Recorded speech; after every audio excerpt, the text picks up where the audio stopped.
اعوذ باللہ من الشیطان الرجیم بسم اللہ الرحمن الرحیم والسماء ذات البروج والیوم الموعود وشاہد ومشہود قتل اصحاب الاخدود النار ذات الوقود اذ هم علیہا قعود وهم على ما يفعلون بالمؤمنین شهود وما نقموا منهم إلا أن يؤمنوا بالله العزيز الحميد الذي له ملك السماوات والأرض والله على كل شيء شهيد إن الذين فتنوا المؤمنين والمؤمنات ثم لم يتوبوا فلهم عذاب جهنم ولهم عذاب الحريق صدق اللہ العظیم۔ اللہ کے نام سے جو بے انتہا مہربان اور رحم فرمانے والا ہے۔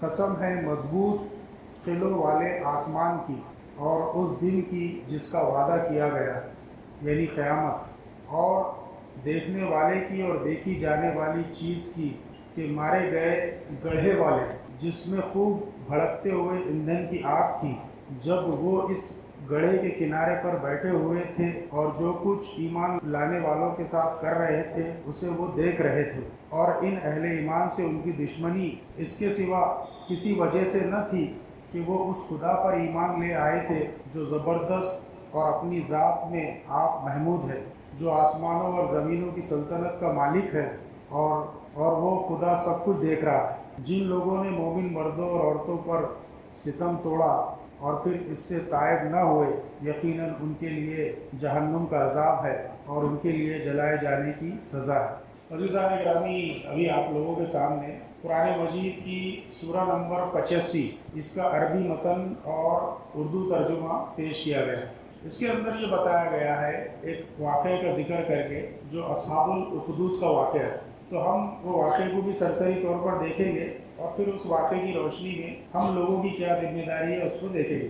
اس سورہ کا پس منظر یہ ہے کہ ہجرت سے پہلے جب مکہ مکرمہ میں ابتدائی دور میں جب اللہ کے رسول صلی اللہ علیہ وسلم کی دعوت کفار قریش کو پہنچ رہی تھی، تو یہ وہ وقت تھا جب اتنی تعداد آ گئی تھی اسلام کے اندر صحابہ کی کہ جس کی وجہ سے کفار مکہ کو لگنے لگا تھا کہ اب محمد صلی اللہ علیہ وسلم کی طاقت بڑھ رہی، اور اس کے نتیجے میں وہ ان صحابہ پر ظلم و ستم کے پہاڑ توڑ رہے تھے، ان کے اوپر ظلم ہو رہا تھا، ان کو آگ پہ لٹایا جا رہا تھا۔ سورہ طارق کی تفسیر میں ہم نے بتایا آپ کو کہ حضرت بلال کا واقعہ، بی بی سمیہ کا واقعہ، ان کس طرح شرم گاہ پہ برچھی مار کر ان کو ہلاک کیا گیا۔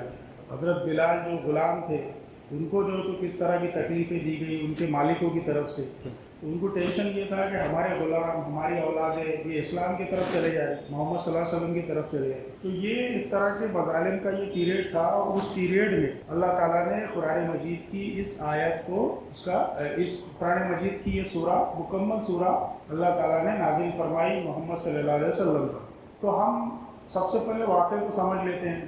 بعض مفسرین کا یہ بیان ہے کہ یہ واقعہ محمد صلی اللہ علیہ وسلم کی بعثت سے 103 سال پہلے کا ہے۔ بعض روایتوں میں 70 سال کا بھی ذکر ملتا ہے کہ 70 سال پہلے کا یہ واقعہ ہے۔ یہ دراصل اس طرح کے جو واقعات ہے، یہ جو واقعہ ہے، اس طرح کے واقعات صرف عیسیٰ علیہ السلام کی امت کے نہیں ہوئے، بلکہ ہم نے یہ دیکھا کہ موسیٰ علیہ السلام کے واقعے میں بھی ہم یہ دیکھتے ہیں کہ اس وقت بھی جو لوگ ایمان لائے تھے تو فرعون نے ان کے ساتھ بھی اسی طرح کا ظلم کیا تھا، اور یہ سلسلہ جو ہے تو بہت سے انبیاء کی امت کے ساتھ یا ایسے لوگوں کے ساتھ جو اللہ پہ ایمان لانے والے ہیں، یہ سلسلہ چلتا رہا۔ اس واقعے میں یہ ہے کہ ایک بادشاہ کا ایک ساحر تھا، جادوگر۔ اب جادوگر، بادشاہوں کے جادوگر رہتے وہ شعبدے بازی کرنے کے لیے، عوام کو بیوقوف بنانے کے لیے۔ تو وہ جو ساحر تھا، وہ ساحر اب بوڑھا ہو گیا تھا۔ بوڑھا ہونے کی وجہ سے اس نے یہ کیا کہ اس نے بادشاہ سے کہا کہ صاحب میری عمر ہو گئی ہے اور یہ جو میرا علم ہے، علم کیا، وہی شعبدے بازی، ٹرکس جو بھی ہوں گے، کیونکہ کفر کبھی بھی جو ہے کوئی ایسی طاقت اس کو نہیں مل سکتی، ظاہر سی بات ہے کفر کے ساتھ کا ہو تو اس کو کوئی کرامت مل ہی نہیں سکتی۔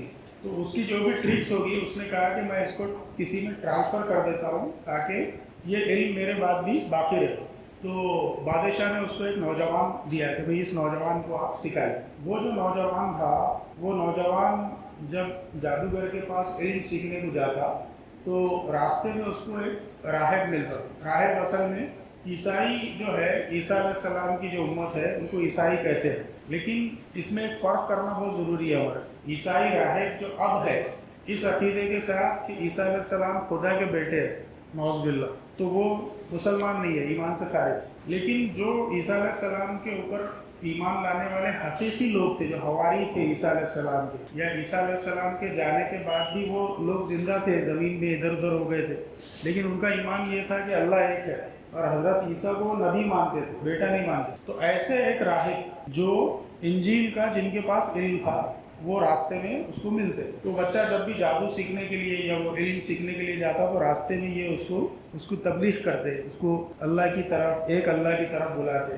تو وہ ان کے پاس جانے سے اس کے اندر جو ہے تو بہت تبدیلی آنا شروع ہو گئی. پھر ایک دن یہ ہوا کہ اب وہ تذبذب میں بھی آ گیا کہ بھئی یہ تو ٹرکس بتا رہا جادوگر، اور یہ بھی اپنے کو بتا رہے، ان سے تو دل کو اطمینان مل رہا، سمجھ میں بھی آ رہا، لاجیکل باتیں ہیں.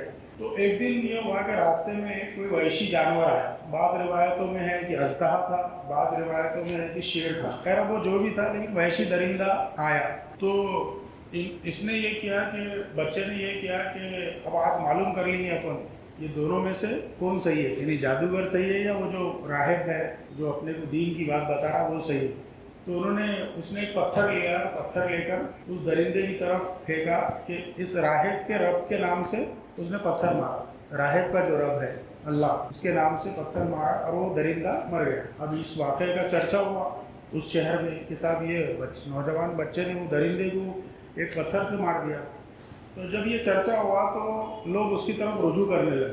پھر اس نے یہ واقعہ بتایا کہ میں فلاں راہب کے پاس جاتا تھا، اس نے ایک اللہ کی بات کی. تو جب یہ بات بادشاہ کو معلوم ہوئی تو بادشاہ نے کہا کہ صاحب یہ تو میری سلطنت میں بہت بڑا نقصان کر دیا، کیونکہ ظاہر سی بات ہے وہ بادشاہ نے اپنے کو شعبدے بازی کیا ہوگا. اسی طرح لوگوں کو، عوام کو بیوقوف بنا، جس طرح حکومتیں بیوقوف بناتی ہیں انہیں اسی طرح جو ہے تو لوگوں کو بیوقوف بنانے کا دھندا چلا کے رکھا تھا، جس کے لیے یہ جادوگر کو اس نے پال کے رکھا تھا. ہمارے پاس بھی ہوتا نا یہ بڑے بڑے رشی منی آچاریہ، یہ وہ جو ہے یہ سب جو ہے تو عوام کو بیوقوف بنانے کے دھندے. 288 کلو سونا غائب ہو گیا وہاں سے، تو یہ سب نوٹ کھینچنے کے، دولت کمانے کے دھندے ہیں. تو یہ جب اس نے یہ کیا تو بادشاہ نے کہا کہ بھائی اس کو قتل کر دو. اس کو قتل کیا گیا. تو ظاہر سی بات ہے اللہ کی مدد آ رہی تھی. اس کو کہا گیا کہ بھائی فلاں پہاڑ سے اس کو ڈھکیل دیا جائے، لیا کے اس کو ڈھکیل دو.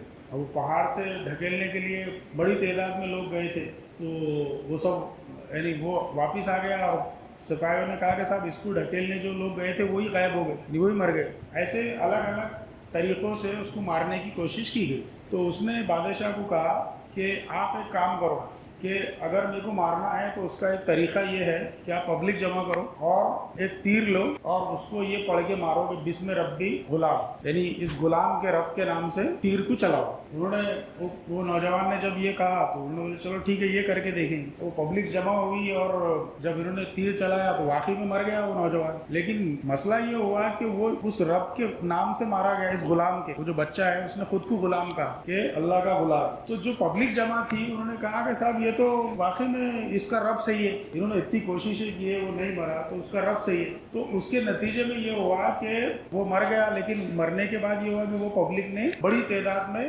اسلام لے کر آ گئی اللہ پر، جو کہ وہ نہیں چاہتے تھے. وہ بادشاہ نہیں چاہتا تھا. اس نے جو بھی اس زمانے میں چکر چلایا ہوگا جھوٹے خداؤں کا، وہ چکر کی طرف لوگ نہیں گئے اور اسلام میں آ گئے. اب یہ تو اور بڑا مسئلہ ہو گیا. انہوں نے یہ کیا کہ اتنی بڑی تعداد جب اسلام میں داخل ہونا شروع ہو گئی اور وہ اس مذہب کو ماننا شروع کر دی تو اس نے ایک بڑا گڑھا کھودا، اس میں آگ جلائی گئی اور آگ جلا کر اللہ پہ ایمان لانے والوں کو اس آگ میں پھینکا جاتا. بڑی تعداد. اس طرح کے واقعات جتنے بھی ملتے ہیں ہم کو تاریخ میں، چاہے وہ موسیٰ علیہ السلام کے زمانے میں ہو یا یہ واقعہ ہو جو عیسیٰ علیہ السلام کی امت میں ہوا، 20,000 40,000 سے زیادہ کی تعداد ملتی ہے کہ بڑے گڑھے کے اندر لوگوں کو زندہ جلایا گیا. ایک اس کے اندر واقعہ یہ بھی ملتا ہے کہ جب وہ آگ کے اندر جب وہ جا رہے تھے لوگ، ایک خاتون نے یہ سوچی کہ میرا یہ چھوٹا بچہ کیسے برداشت کرے گا، تو وہ تھوڑا کمپرمائز کی موڈ میں آ رہی تھی. تو اللہ نے اس بچے کو زبان دیا، دودھ پیتے بچے. اس نے بولا چلو ممی اپنا اس کے بعد جو ہوتا اچھا ہونے والا ہے، اور پھر وہ کود گئے. کہنے کا مطلب یہ ہے کہ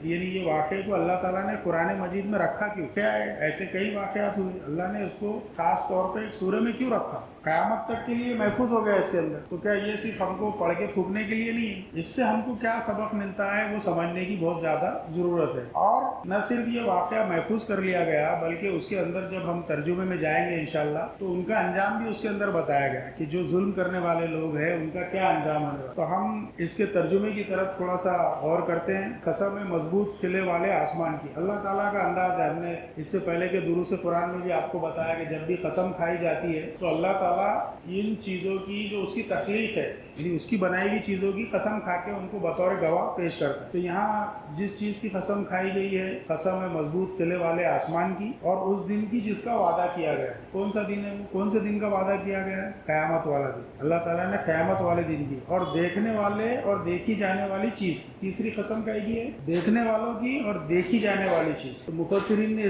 اس بارے میں بھی یہ کہا کہ یہ قیامت کا ہی ذکر ہے کیونکہ قیامت ایک وہ ایسی رہے گی کہ جو خود سبجیکٹ رہے گی دیکھی جانے والی اور اس کو دیکھنے والے بھی رہیں گے۔ یہ مطلب حق ہے، یہ ہونے والا ہے، 100% ہونے والا ہے۔ تو اللہ تعالیٰ نے ان تین چیزوں کی قسم کھانے کے بعد یہ کہا کہ مارے گئے گڑھے والے اس گڑھے جس میں بھڑکتے ہوئے ایندھن کی آگ تھی، جب وہ اس گڑھے کے کنارے بیٹھے ہوئے تھے تو جو کچھ ایمان لانے والوں کے ساتھ وہ کر رہے تھے وہ دیکھ رہے۔ اللہ نے پھر ان لوگوں کا ذکر کیا ہے جو یہ ظلم کر رہے تھے۔ تو یہ آگ میں ڈالنے کے بعد ایسا نہیں کہ وہ چلے گئے تھے بلکہ وہ تماشا دیکھ رہے تھے، وہ لوگوں کے تڑپنے کا، اس کے آگ کے اندر روسٹ ہو رہے تھے نا، جو لوگ روسٹ ہو رہے تھے اس کا تماشا دیکھ رہے تھے یہ لوگ۔ تو اللہ تعالیٰ نے کیا کیا کہ ان کا بھی ذکر کیا کہ تم جو دیکھ رہے تھے نا تم کو بھی ہم نے یاد رکھا ہے۔ اور ان کا قصور کیا تھا؟ ان مسلمانوں کا کیا قصور تھا بھائی؟ صرف یہ تھا نا کہ وہ ایمان لائے تھے، وہ یہ بول رہے تھے کہ ایک بادشاہ کو کوئی مالی نقصان پہنچائے تھے انہوں نے، کیا بغاوت کرے تھے، کچھ بھی نہیں۔ ان کا قصور صرف یہ تھا کہ وہ ایک اللہ کو مان رہے تھے، اس راہب کے رب کو، اس نوجوان کے رب کو ماننا شروع کر دیا تھا۔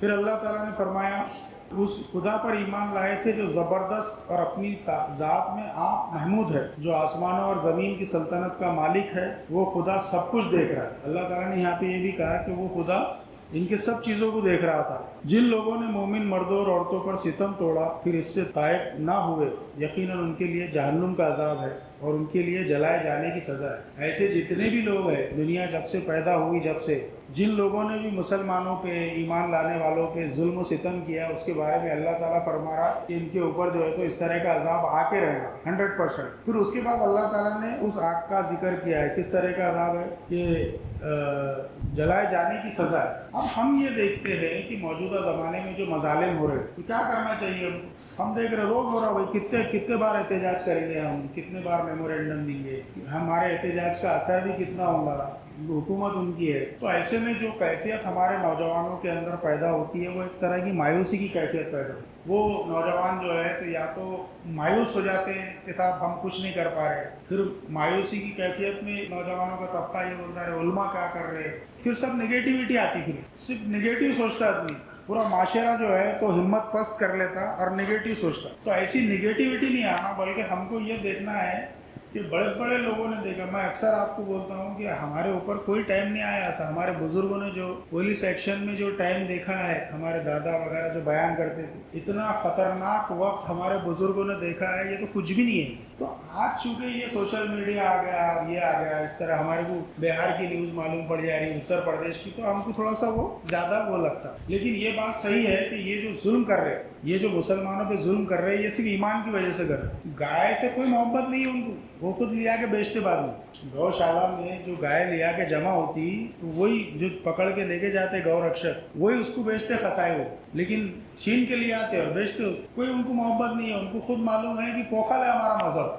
کوئی جان نہیں ہے ان کے مذہب میں۔ لیکن یہ سب ایک پورا سیاسی اسٹرکچر ہے، ڈھانچہ ہے، اور یہ ہر دور میں اس کے پیچھے سیاست رہتی۔ فرعون نے جو موسیٰ علیہ السلام کی امت کے ساتھ کیا تھا اس کے پیچھے بھی سیاست، اس کو اپنی بادشاہت کا خطرہ لگ رہا تھا۔ فرعون کو یہ لگ رہا تھا کہ میرے کو خدا بولتے لوگ، کیا ہوا؟ موسیٰ علیہ السلام گئے وہاں پہ، انہوں نے بولا میرا رب مشرق سے سورج نکال گا تو مغرب سے نکال کے بعد چیلنج کر دیا اس کو لگا کہ اب یہ تو مطلب میری تو حکومت کے تختہ پلٹنے کی بات ہو جا رہی۔ تو یہ جتنے بھی حکمران ہوتے ہیں یہ اس طرح کے دل بنا کے رکھتے ہیں، درگا واہنی اور فلانا اور امکا اور ڈھیمکا، تاکہ اس کے ذریعے سے عوام کے اندر خوف و ہراس پیدا کیا جائے، دوسری قوموں کے قریب نہ جائے، ہم کو اتنی نفرت پیدا کر دو کہ بھئی یہ ظلم کر رہے ہیں نا ہمارے پہ، تو ہم جو آتما رام ہے ہمارے محلے میں اس سے بھی نفرت کرنے لگ جائے, وہ ہمارے محلے میں روزی روٹی کما رہا ہو, تو ہمارے اندر اتنا نفرت پیدا ہو جائے کہ ہم اس کو جو ہے تو اپنا دشمن سمجھنے لگے. وہ جو بھولو تیل بھنڈار والا باڑو ہے, ہم اس کو نفرت کی نگاہ سے دیکھنے لگ جائے. یہ چاہتے ہو, وہ یہ چاہتے ہیں کہ ہم ان غیر مسلموں کے ساتھ جو ہے تو ایسا ویوہار کریں کہ وہ اسلام سے دور ہو جائے, کیونکہ یہ نفرت پیدا کریں گے. ظاہر سی بات ہے, اس کے دو طریقے ہیں. ایک تو یہ کہ ہندوؤں کو یہ کہو کہ یہ جہادی ہے, یہ ایسے ہے, یہ اتنے بچے پیدا کرتے ہیں, 4 عورتیں رکھتے, تو ایک طرف ہمارے خلاف ان کو بھڑکا رہے اور ان کے خلاف ہم کو بھڑکا رہے کہ بھئی یہ دیکھو ہمارے لوگوں کی ماب لنچنگ ہو رہی, یہ ہو رہی, یہ ہو رہی. تو یہ پورا اپنی سیاست, اپنی گدی بچانے کے لیے جس طرح فرعون نے کیا, جس طرح اس زمانے کے راجاؤں نے کیا, جو بھی اقتدار پہ تھا, کفار مکہ نے کیا. کفار مکہ کیوں کر رہے تھے؟ کفار مکہ صحابہ کو گرم ریت پہ کیوں لٹا رہے تھے؟ ان کو لوہا گرم کر کے اس سے داغ کیوں دے رہے تھے صحابہ اکرام؟ کیونکہ ان کو یہ سمجھ میں آ گیا تھا کہ محمد صلی اللہ علیہ وسلم کی دعوت پہ یہ 25 آ گئے, ابھی کل کو 1000 آئیں گے. تو ہمارا جو یہ پورا سیٹ اپ ہے جس میں چراغی آتی پورے عرب سے, جو خانہ کعبہ کے اندر جو مال آتا تھا, لوگ آتے تھے اندھی عقیدت میں. کعبہ اللہ کا گھر تھا لیکن انہوں نے اس کو شرک کا گڑھ بنا دیا. پورے عرب سے جو اونٹوں کے سونے چاندی بادشاہوں کے تحفے آتے تھے, تو وہ تحفوں کے واسطے وہ پوری ان کی حکومت ختم ہو جاتی تھی نا, کیونکہ ایک لات تھا, ایک عزا تھا, ایک منات تھا. جو سومناتھ بولتے ہیں نا, روچیکا شرما نام کی ایک ہسٹورین ہے, اس نے بہت اچھے سے بتائی ہے. جو سومناتھ کی بات کرتے نا یہ سومناتھ دراصل ان کا انڈیا کے رہنے والوں کا تو ہے بھی نہیں, وہ منات کا بت تھا. اور سومناتھ تھا, وہ سومناتھ کر دیا. تو وہ منات وہاں سے جب اللہ کے رسول صلی اللہ علیہ وسلم کا قبضہ ہو گیا, اسلامی حکومت قائم ہو گئی, تو بت سب نکال دیے تھے. وَقُلْ جَاءَ الْحَقُّ وَزَهَقَ الْبَاطِلُ إِنَّ الْبَاطِلَ كَانَ زَهُوقًا. جب خانہ کعبہ فتح مکہ ہو گیا تو اللہ کے رسول نے تلوار سے جو ہے تو خانہ کعبہ کے ایک بت کو توڑتے جاتے اور یہ آیت پڑھتے جاتے کہ حق آ گیا, حق تو آنے ہی والا تھا, باطل کو مٹنا ہی تھا, یہ آیت پڑھتے جاتے. تو اس وقت جو پھر بھی جو رہ گئے تھے کہ اب اپنے بتوں کو لے کے بھاگے تھے, تو اس میں کا ایک بت تھا جو منات کا بت. تو ہم کو یہ سمجھنا ہے کہ یہ پورا پالیٹکس ہے, اور اس کے اندر یہ پالیٹکس میں صرف مسلمانوں کو اس لیے کر رہے ہیں کیونکہ سب سے بڑے ان کی گدی کے بیچ میں سب سے بڑی رکاوٹ جو ہے تو مسلمان ہی ہے. جتنا بھی جال پوری دنیا کے اندر سود کا پھیلایا ہوا ہے, جو انٹرنیشنل مانیٹری فنڈ کے نام سے IMF جو ہے, یہ ان کا ایک سود کا نظام ہے. اس کے خلاف صرف یہ مذہب ہے جو جس کے پاس تعلیم ہے سود کے خلاف. جو بڑی بڑی انڈسٹریز ہے, شاو ویلس ہے, بیک پیپر ہے, بڑی بڑی بیوریجز کی کمپنیاں ہیں, شراب کی کمپنیاں, خود ہمارے یہاں پہ والوج میں اور چکل ٹھانے میں شراب کی کمپنیاں ہیں. تو اس کے خلاف بولنے والی کتاب کیا ہے؟ یہ ہے, کیونکہ انہوں نے تو اس کو مذہب کا حصہ بنا لیا. شراب, جوا ہے, گیملنگ کی جتنی چیزیں ہیں, یہ جو آج کل موبائل کے اوپر جتنے گیملنگ ایپس آ رہے ہیں, ہر باری کو رمی سرکل پہ آؤ, 3000 کا ایڈوانس بونس پاؤ, آپ کچھ بھی اسلامی ویڈیو دیکھو, کچھ بھی دیکھو, آپ کو ایڈ آتا. ڈریم 11 پہ ٹیم بناؤ اور یہ کھیلو. تو یہ پورا سیٹ اپ صرف لوگوں سے پیسے کھینچنے کا ہے, اور یہ لوگوں سے پیسے لے کے وہ حکومت بچانے کو دیتے ہیں. جو بڑی بڑی کمپنیاں ہیں, حکومت کیوں نہیں بند کرتی ہے؟ حکومت یہ چیزیں جو انسانوں کو لوٹ رہے, لوگ برباد ہو رہے جوئے میں, کیوں نہیں بند کرتی؟ حکومت کو اس سے سیدھا فائدہ ہے. جہاں جوا چلتا تو ہمارا پولیس اسٹیشن اس کو بند کیوں نہیں کرتا؟ بغیر پولیس کی اجازت کے کچھ بھی نہیں چل سکتا, لیکن وہ چلتا کیوں؟ کیونکہ ان کو ہفتہ آتا وہاں سے. تو اسی لیے یہ سب چیزیں چلتے رہتی.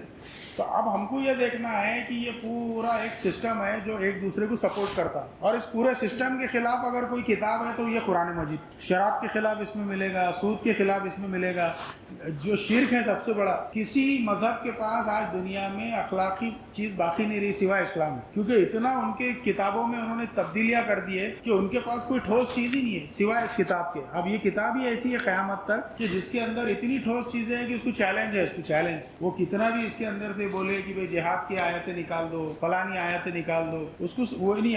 ہم مسلمان پورے چاہ کے بھی نہیں نکال سکتے اس کو. اگر ہم نے ڈر بھی گئے, ہم ان کے ظلم و ستم سے اگر ڈر بھی گئے, تو اس کی حفاظت کی ذمہ داری اللہ تعالیٰ نے لی. پورے علماء مسلمان مل کے بھی اس کو ختم نہیں کر سکتے, ڈر کے مارے, خوف کے مارے. تو یہ جو واقعات ہے, یہ جو سورہ ہم کو بیان کیا گیا ہے, اس سورہ کی روشنی میں ہم کو یہ دیکھنا ہے کہ اللہ رب العزت نے ایسا نہیں ہے کہ صرف یہ امت کے ساتھ ایسا ہو رہا, بلکہ فلسطین کو دیکھ لیجیے آپ. فلسطین کے لوگ کمپرومائز نہیں کر کرے. کئی سالوں سے ان کی زمین پہ قابض ہے, لیکن اگر وہ چاہے تو کمپرمائز کر سکتے. فلسطین والے اسرائیل کو بولتے ہو بھائی تم حکومت میں رہو, ہمارے کو 10 کلو 35 کلو راشن دے دو, آپ فری کا راشن دے دو ہمارے کو, ہم جو ہے تو کمپرمائز. ان کو معلوم ہے کہ نہیں, یہ جنگ جو ہے, جو جنگ وہ لڑ رہے بغیر ہتھیاروں کے, مزاحمت جو کر رہے ہیں, یہ ہمارے لیے وہ ہے, یہ لوگ ہمارے لیے رحمت بن رہے. ان کا ایسا نہیں ہے کہ ان کی جنگ ہے. حضرت امام حسین, آج یوم عاشورہ بھی ہے, حضرت امام حسین کی جو شہادت ہے, وہ جو شہادت انہوں نے دی تو یہ پوری دنیا کے لیے ایک وہ بن گیا, پوری دنیا کے لیے. آپ دیکھیے کہ انہوں نے جب یہ دیکھا کہ میرے نانا نے جو سسٹم قائم کر کے گئے, بیٹے کے بعد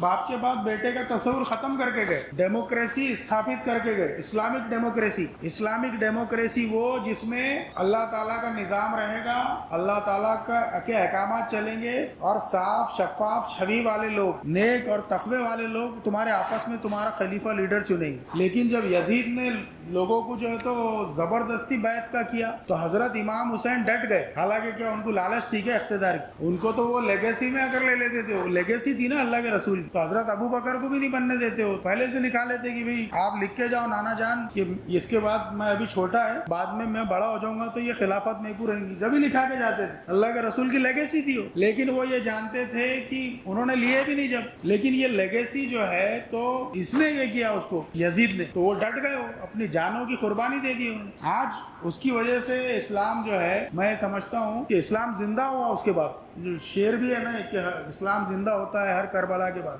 تو ہمارے لیے اس قرآن مجید کی آیت میں سبق یہ ہے کہ چاہے ہمارے ساتھ کتنے بھی مظالم ہو, کتنے بھی ظلم و ستم ہو, ہم کو یہ دیکھنا ہے کہ ہم اسلام پہ کتنے جمے ہوئے, ہم کو جم جانا ہے اس کے اوپر. ایک روایت کے اندر یہ بات آتی ہے کہ جب گڑھوں میں پھینکا جا رہا تھا تو اللہ تعالیٰ نے اس آگ میں جانے کے پہلے ان لوگوں کی, ان مسلمانوں کی روح قبض کر لی. روح نکل گئی, مطلب جسم کے ساتھ کتنی بھی آگ میں ڈالو, اس جسم کو آگ میں ڈالنے کے بعد اس میں روح نہیں ہے تو تکلیف ہی نہیں ہوگی. یہ روایت ہے. اور ایک حدیث یہ بھی ہے کہ شہید جو ہوتا ہے, شہید, یہ جو لوگ مارے جا رہے ہیں اپنی گائے بچانے کے لیے, اپنا بیل بچانے کے لیے, اگر کوئی بھائی مرا ہے ہمارا تو وہ اپنے مال کی حفاظت کرتے ہوئے مرا, شہید ہے, وہ اخلاق شہید ہے. اپنے گھر, اس کے گھر میں گھس کے اس کو مارا گیا, اپنے جان و مال کی حفاظت. تو جو لوگ اس راہ میں مارے جا رہے ہیں تو اللہ تعالیٰ یہ کہتا ہے کہ ان کو پہلے تو مردہ مت کہو, وہ زندہ ہے, وہ تم کو شعور نہیں ہے, ہم ان کو رزق دیتے ہیں. تو اللہ تعالیٰ نے ایک حدیث میں یہ ہے کہ جب شہید جو اللہ کی راہ میں مارا جاتا ہے تو اس کا خون کا خطرہ زمین پہ گرنے سے پہلے اس کی مغفرت ہو جاتی. شہادت کا اتنا بڑا درجہ. تو یہ جو جتنی بھی باتیں ہیں, یہ ٹرین میں گولیاں مار رہے, یہ مار رہے, وہ مار رہے, تو یہ شہادت جو ہے یہ بہت بڑی چیز ہے, اور یہ ان کا انجام جو ہے تو بہت برا ہونے والا ہے. یہی تعلیم جو ہے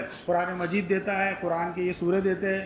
اللہ تعالیٰ سے دعا ہے کہ اللہ تعالیٰ ہم کو قرآن مجید کو سمجھ کر اس پہ عمل کرنے کی توفیق عطا فرمائے, اسلام پہ جم جانے کے اور استقامت کے ساتھ ڈٹ جانے کے قابل بنائے, اور ہم کو اللہ تعالیٰ جب تک زندہ رکھے اسلام پر زندہ رکھے, اور جب ہمارا خاتمہ ہو تو اسلام اور ایمان پر ہمارا خاتمہ ہو.